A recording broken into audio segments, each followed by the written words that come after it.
Assalamualaikum warahmatullahi wabarakatuh. Waalaikumsalam warahmatullahi wabarakatuh. Anak-anakku yang soleh dan solehah semua, bagaimanakah kabar kalian pada pagi hari ini? Baik, alhamdulillah. Alhamdulillah, puji syukur kita persembahkan kehadirat Allah Subhanahu wa taala atas berkat rahmat dan hidayah Allah sehingga kita semua dapat hadir kembali di ruangan kelas ini dalam rangka melanjutkan pelajaran kita, yakni kisah keteladanan Wali Songo. Bersalawat kita kepada Nabi Sallallahu Alaihi Wasallam dengan ucapan Allahumma shalli ala Sayyidina Muhammad wa ala ali Sayyidina Muhammad. Ya, kita persembahkan beserta keluarga dan para sahabatnya, semoga sampai kepada kita semua syafaatnya insyaallah. Amin. Anak-anakku sekalian, adakah teman-teman kalian yang tidak hadir pada pagi hari ini? Ada. Siapa itu? Rahman, Neza, Ya, Rahman, Neza. Ada kabar dari mereka? Apa mereka? Oh, sakit. Oh, karena cuaca yang kurang baik hari ini ya, makanya teman kalian selalu sakit. Kita doakan yang sakit semoga cepat sembuh agar bisa hadir kembali dan berkumpul bersama-sama kita untuk melanjutkan pelajaran insyaallah. Amin. Anak-anak sekalian, silakan dirapikan bajunya, kemudian posisi duduknya dirapikan, ya, diperbaiki. Ya, sudah rapi. Ya, dirapikan agar pelajaran kita pada pagi ini menyenangkan kita semua.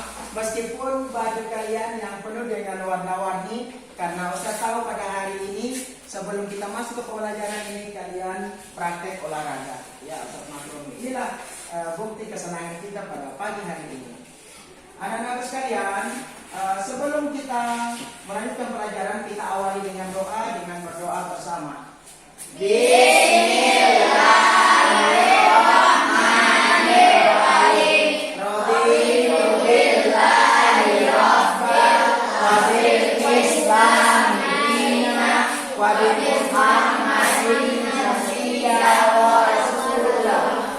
Allahumma rabbi zidni ilman wa razuqni ihsan wa fahman. Amin. Anak-anakku sekalian, kalau pelajaran pertama kita dalam kisah keteladanan Wali Songo mempelajari Sunan Gresik, Sunan Ampel, dan Sunan Bonang. Ada yang tahu siapa nama Sunan Gresik? Siapa namanya? Sunan Ampel? Sunan Bonang? Ya.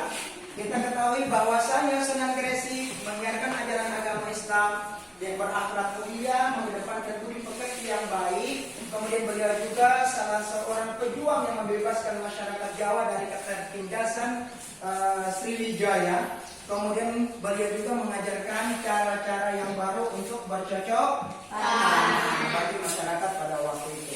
Kemudian Sunan Ampel juga mengedepankan budi pekerti yang baik dalam mengajarkan ajaran Islam di tanah Jawa pada waktu itu. Beliau juga mengembangkan 5 falsafah. Ada yang masih ingat 5 falsafah itu? Apa semua itu? Yang pertama? Berjudi. Kemudian? Kemudian? Apa itu maling? Kemudian? Apa itu madon? Kemudian yang kelima?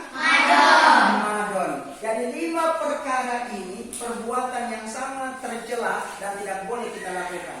Kemudian Sunan Bonang. Sunan Bonang mengikuti jejak sang ayah yaitu Sunan Ampel, menyiarkan ajaran agama Islam juga.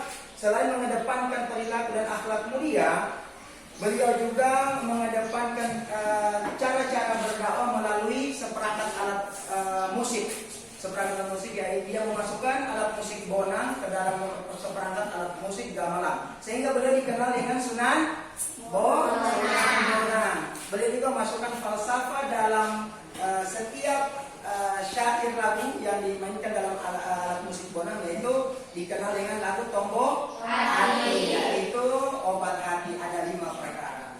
Kemudian pada pagi hari ini, dalam pertemuan kedua dalam kisah keteladanan Wali Songo, kita mempelajari yang pertama Sunan Derajat, yang keempat sudah ya, Sunan Derajat, kemudian yang kelima Sunan Kudus, dan yang keenam adalah Sunan Giri.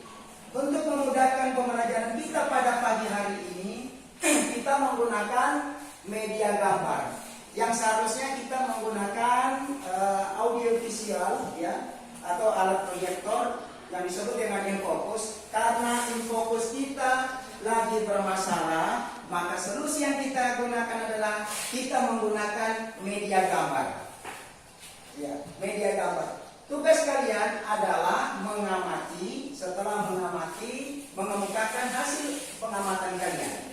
Paling bagus dan memudahkan kita dalam mengamati gambar ini, kita membagi kelompok. Setuju? Setuju. Senang menggunakan gambar? Senang. Yang pertama, karena ini ada 4 gambar, maka kita juga 4 kelompok. Pertama, kalau kita mengangkat bagaimana caranya kita mengenali kembali keimanan dan ketakwaan para wali. Ada? Iya, silakan. Ini kelompok keimanan dan ketakwaan para wali. Kelompok kedua, Sunan Derajat. Iya. Kemudian Sunan Kudus, Sunan Giri. Ya, silakan. Silakan kalian amati bekerja saat kelompoknya.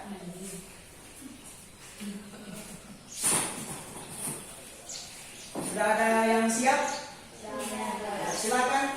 Kelompok keimanan dan ketakwaan pada Nabi, para wali Allah.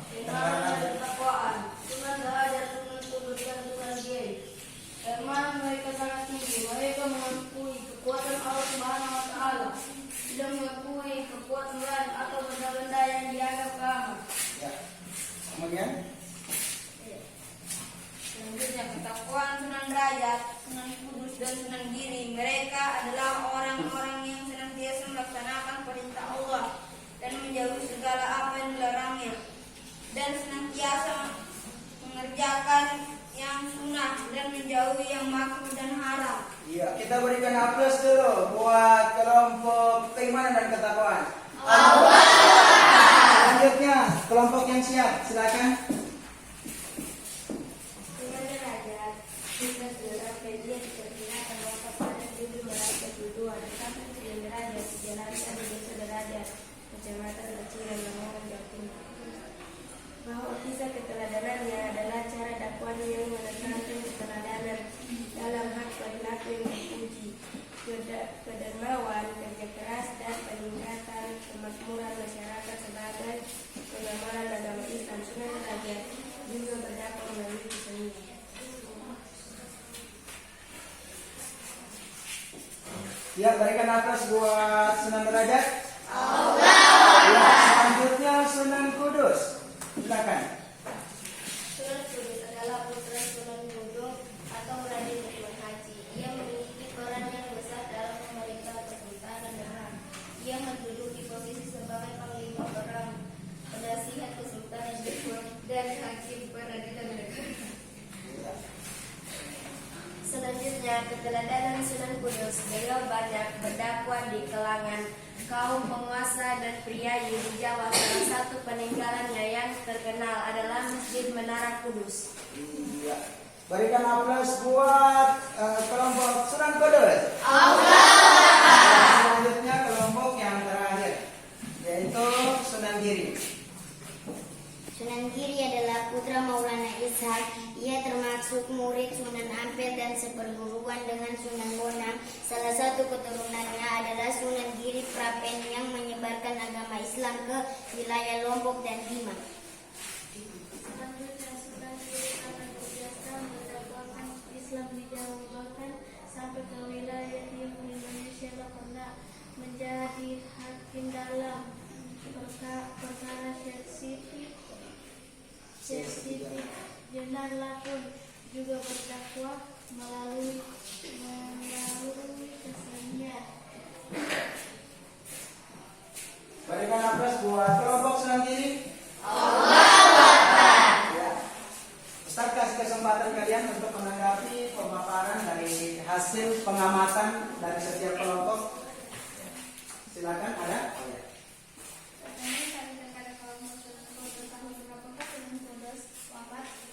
Sunan Kudus wafat pada tahun 1550. Iya, Sunan Kudus wafat pada tahun 1550. Masih ada lagi?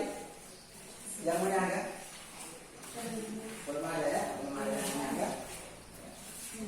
Apa namanya?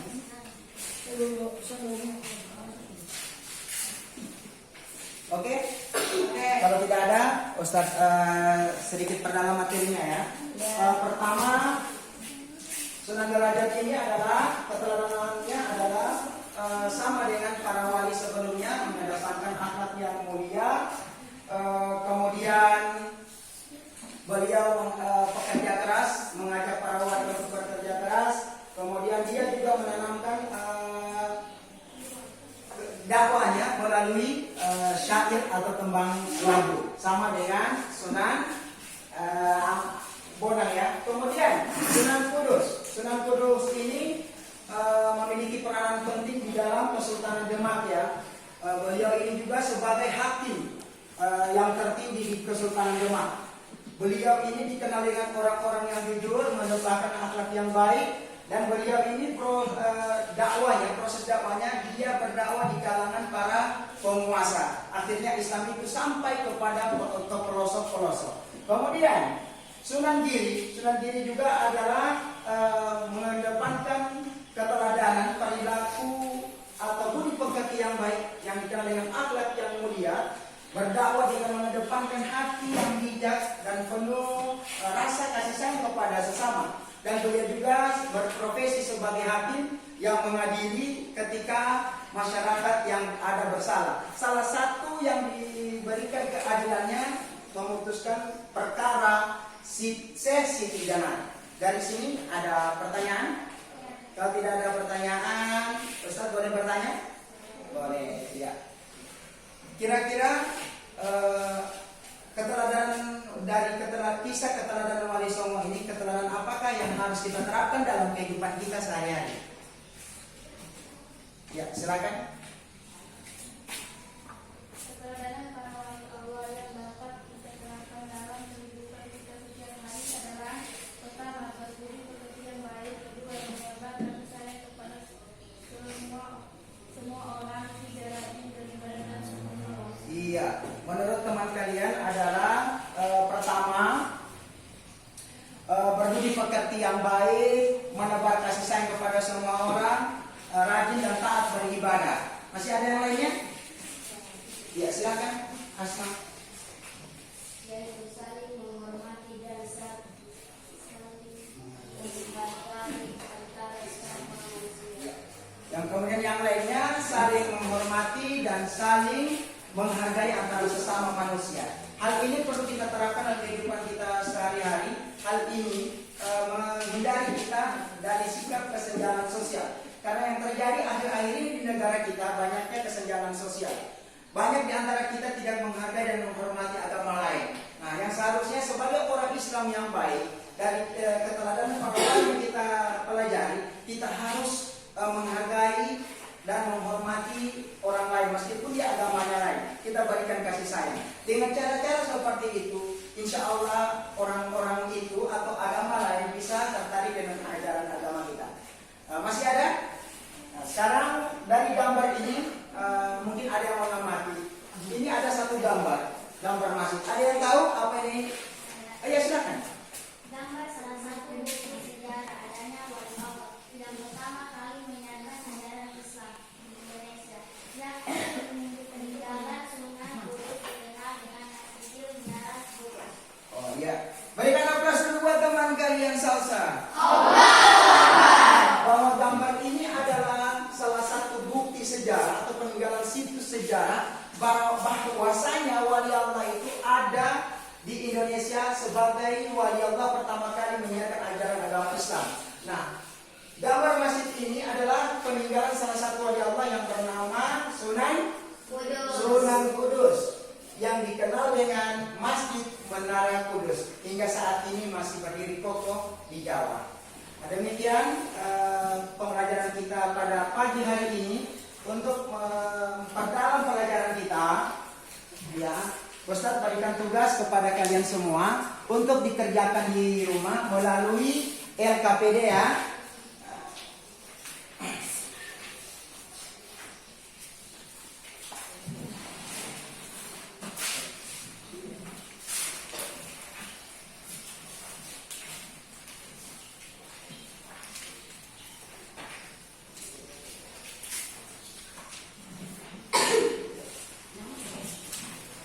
Yang Ustadz bagikan ini dikerjakan masing-masing di rumah ya.